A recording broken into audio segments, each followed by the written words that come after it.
Bismillahirrahmanirrahim.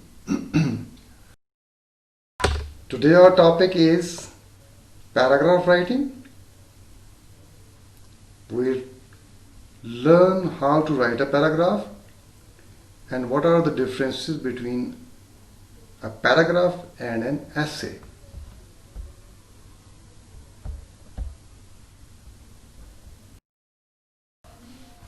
Okay, first of all, we'll learn and know what are the learning outcomes, what are the objectives that we must achieve at the end of this presentation.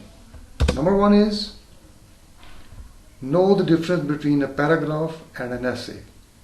This will be our starting objective, because unless and until we know what is the difference between a paragraph and an essay, we will not be able to write a good paragraph. Since from our primary classes we have been writing essay, however, since this will be not an experience that you will already have gone through, so we must understand what will be the difference between a paragraph and an essay. Number two is understand different parts of a paragraph. This means that unless and until we understand how does a paragraph start, what will be the contents and matter in the middle, and what will be the conclusion and how it will be written, we will not be able to write a good paragraph. Okay, first of all, according to our learning objective, we must learn what is the difference between a paragraph and an essay. As you can see in this picture, there are two trees. One is a small tree and the other is a big tree. Obviously, there is only one difference between them is the size. So a paragraph, just like these two trees, a paragraph is small and an essay is big. Just like these two trees, this is a small tree and this is a big tree. So from this picture we understand that the structure is same, however there is only one difference, and that is this difference in size. Let us move forward and learn how do they function. Number one, the upper part, that is the first part of a paragraph, is topic sentence, whereas the first part of an essay is introduction or thesis statement. The second part of paragraph is supporting sentence, whereas paragraph body or supporting paragraphs is the second part of essay. This means that there will be 3 to 4 paragraphs in essay in the middle, and there will be 3 to 4 supporting sentences in the middle of the paragraph. The last part of the paragraph is concluding sentence, and the last part of the essay is a concluding paragraph. So from here it is clear that the only difference is the size. However, more or less we have to describe same things by containing ourselves into minimum words when we are going to write a paragraph. Okay, the first thing that we just saw was topic sentence, or at the top of the small tree, the tree that we called paragraph. What is topic sentence? A topic sentence is the most important sentence in the paragraph, sometimes referred to as a focus sentence. The topic sentence helps organize the paragraph by summarizing the information in the paragraph. In formal writing, the topic sentence is usually the first sentence in a paragraph. Dear students, this means that a topic sentence essentially tells readers what the rest of the paragraph is about. That is, it tells us about the topic. All sentences after it have to give more information about that sentence, about that topic sentence. Prove it by offering facts about it or describe it in more detail. For example, if the topic sentence concerns the types of endangered species that live in the ocean, then every sentence after that needs to expound and explain on the subject of endangered species.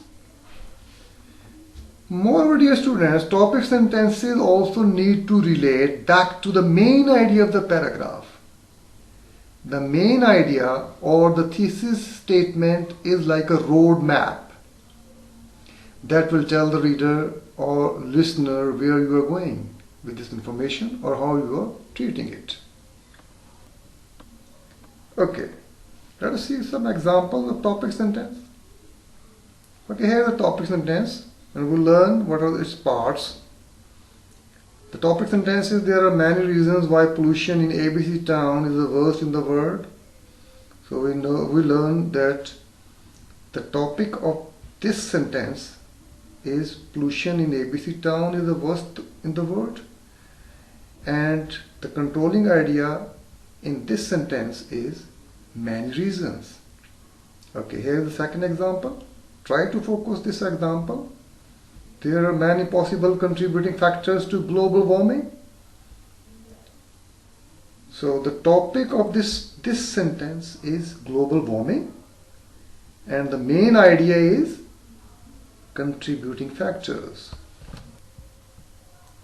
Okay, in the beginning we learned that just as a paragraph has 3 to 4 paragraphs to explain the topic paragraph, the first paragraph, the first topic sentence. In the same way, in paragraph, we do have 3 to 4 supporting details.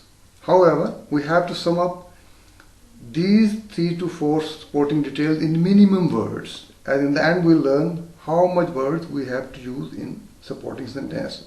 Okay, if somebody asks you what is a supporting sentence, we will say that supporting sentences support the main idea of the paragraph. These sentences follow a topic sentence in a paragraph. It means that supporting sentences should focus on the following. That is, number one, they should provide the main supporting points for the paragraph's main idea. That is the topic sentence. There are usually 3 to 4 supporting sentences in a paragraph. The supporting sentences should be arranged in a logical order. In a logical order means that the most important supporting detail should come first, and which is also relevant to the topic, and then the second supporting detail, and then the third supporting detail. And number 4, supporting details should not begin a new topic or introduce a new idea, because supporting details mean you are supporting to the main topic. Okay, let us understand our topic sentence and our supporting sentences by doing a little exercise. The first sentence has been written in bold, as well as half of this sentence has been italicized, because as we read the sentence, my hometown is famous for several amazing natural features, we come to know that my hometown is the topic of this paragraph. Famous for several amazing natural features is the part which needs explanation, which needs supporting details. So we can see that this colorful paragraph has at least 3 supporting details, because this has been presented in 3 different colors. Let us read it out.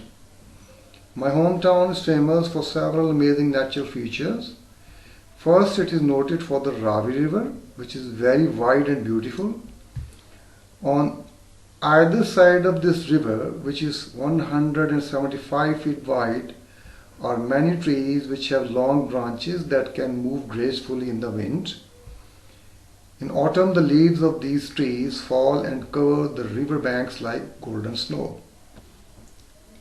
Okay, this was the first topic sentence. This was the first supporting detail to our topic sentence. This draws a scene where my hometown is. Okay, let us read out the second supporting detail. It is also on the other side of the town is a hill, which is unusual because it is very steep.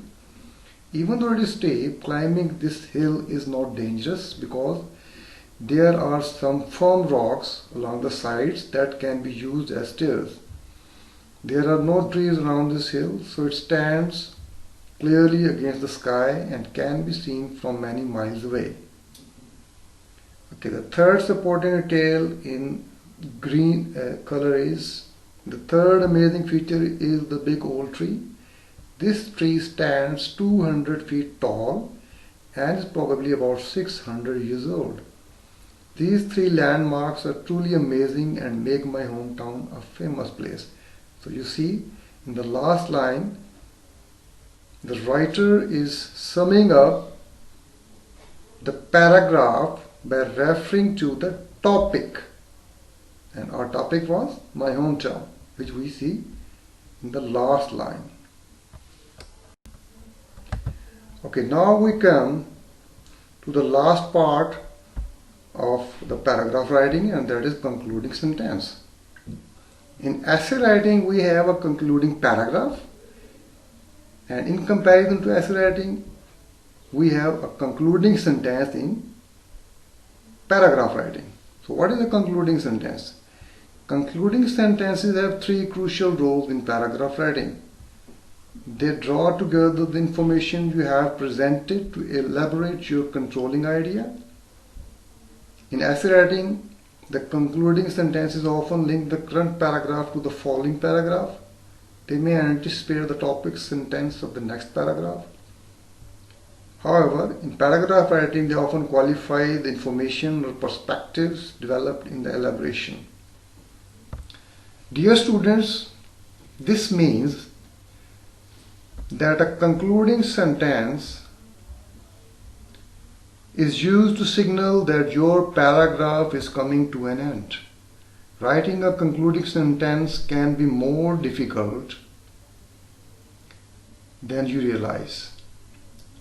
Failing to realize that it is used to close the final thoughts on a subject is a common mistake many writers make. For any piece of writing to be effective, there has to be a definitive and conclusive concluding sentence or sentences. A concluding sentence should be a summary of the previous discussion and not include any new information. The reader should be able to identify the...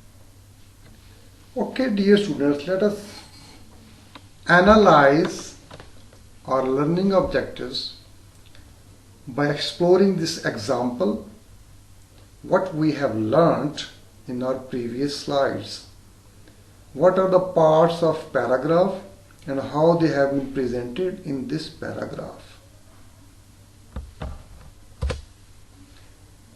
The first sentence of the paragraph is, smoking cigarette can cause real health problems. So this is the topic sentence. The second sentence of the paragraph is, smoking increases the risk of heart attack. So this is supporting detail, which is basically supporting and explaining this topic sentence in the first line. The second sentence is, people may also suffer from lung cancer later in life. Again we see that this supporting detail is basically explaining the first line, cause real health problems. So this is the second supporting detail, which is explaining the topic sentence. The third supporting detail is, there is also the risk of gum cancer in those who smoke a lot. Again we see that this supporting detail is explaining the topic sentence. Okay, here we come to the concluding sentence. Smoking can only bring dangerous and fatal diseases and nothing else. And we see that this concluding sentence sums up all of these diseases and problems that have been explained in supporting detail 1, supporting detail 2 and supporting detail 3. It has been observed that most of the students usually make a very common mistake in paragraph writing. You must remember there are no indents in paragraph writing. You can see there are 4 red circles. The first red circle, according to the WHO, the first red circle, this one, shows that this writer has left a space here, and then the writer has again tried to indent this paragraph. Then the writer has again tried to indent it. Then the writer has again left the space. All of these spaces and indenting is incorrect in paragraph writing. Paragraph writing must be written as a whole document, as a single passage with no spaces and with no indents. Other important points to remember are: word limit for paragraph is 70 to 80 words. And this word limit and this word count does not include use of articles, pronouns, conjunctions or prepositions. It also explains then what words are included for this one word count. So dear students, the remaining words are definitely noun, adjectives and adverbs. Then paragraph means one piece of writing without any indents, as we just learned in the last slide. Then one paragraph has one topic sentence, 3 to 4 supporting details and a concluding sentence. Dear students, I hope that now you will be able to write a good paragraph with a good topic sentence, with good 3 to 4 supporting details, with no indents and no spaces left after the sentences, remaining within your word limit, that is 70 to 80 words. Thank you so much.